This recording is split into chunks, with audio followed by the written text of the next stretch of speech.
One thing I wanted to kind of talk to you about is this link between breathing and longevity. A lot of people are interested in that kind of health span, increasing that. And I feel like the breathing aspect has been a little bit missing from the conversation. I mean, it's kind of indirectly they talk about it through the VO2 max as a capacity of your kind of exercise system, so to speak. But maybe there's different angles we could look at this. But one maybe is this idea that I think Peter T and other popularized is this zone two training.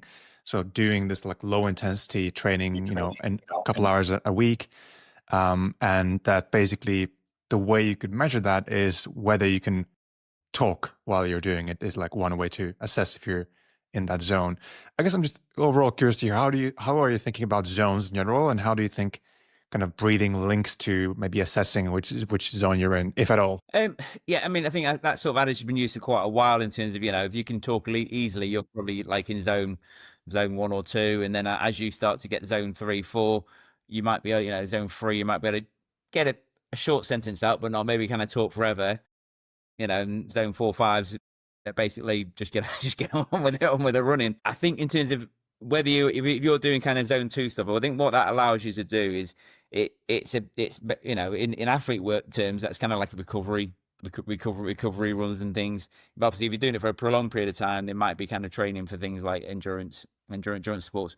How that then links to doing that kind of stuff a couple of times a week for longevity and kind of aging and those sort of things.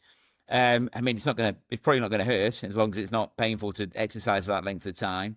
But I think the evidence said, doing it 2 week to two days a week will add on X amount of I guess it's longevity in terms of, is it about living longer, or longevity about quality of life until we die? It's likely to have that. It's certainly likely to have that ability to increase quality of life, because that's going to kind of those kind of benefits are going to definitely work in your cardiovascular system as much as your respiratory system, because the two work really close hand in hand together.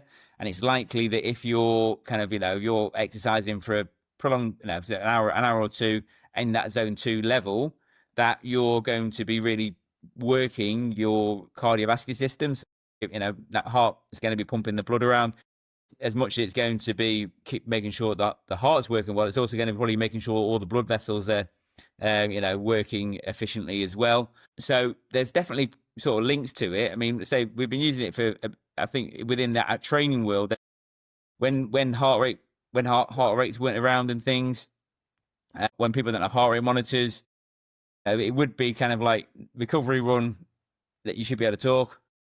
If you pushing yourself away, struggling to talk, that's probably getting into a bit of a training zone. And we're going to the point where we can't talk, that's kind of into those anaerobic type zones.